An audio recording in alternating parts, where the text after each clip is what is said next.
on metabolic conditioning today. We use metabolic conditioning a lot in our programming, and it's great. It's actually what we call our form of cardio. We actually would rather have you do some metabolic work as opposed to long bouts of exercise on the treadmill or the elliptical, for instance, if you're looking to lose fat.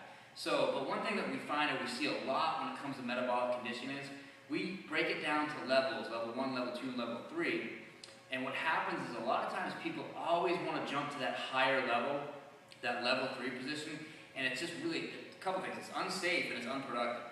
So safety obviously comes first, but secondly is you're not getting as much out of it. So I'm just going to give you a couple exercises just to give you an example. Like when we do metabolic conditioning, we do some intervals. They're all over the place, but we could be working for 30 seconds with a 15-second recovery, 40-20, something like that. So for instance, a mountain climber is one of the exercises that we might use.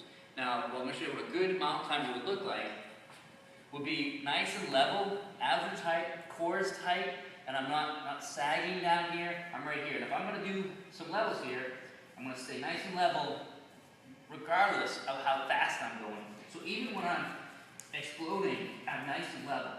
What we tend to see on this exercise is people will drop down or raise up.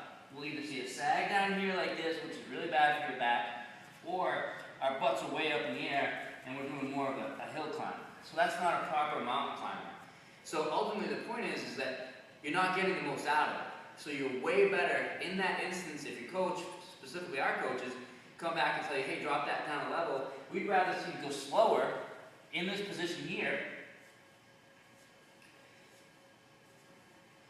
and you'll get way more out of it because just by engaging my core, staying nice and level, that's really, really hard. It's a lot of work to do that. And then adding in the movement, you get plenty out of it.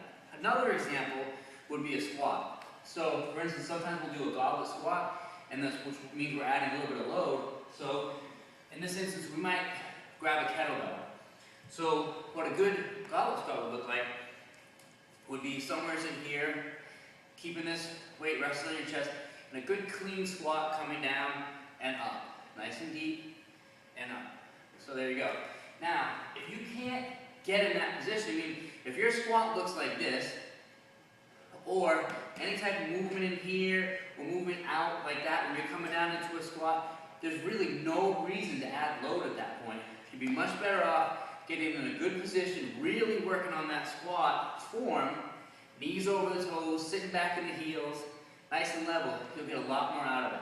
So when it comes to metabolic conditioning, it's a great idea, it's great for you.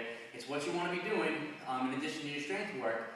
But make sure that you're using the appropriate level for where you're at. It doesn't matter, like I said, too many times you see people try to jump up to the next level.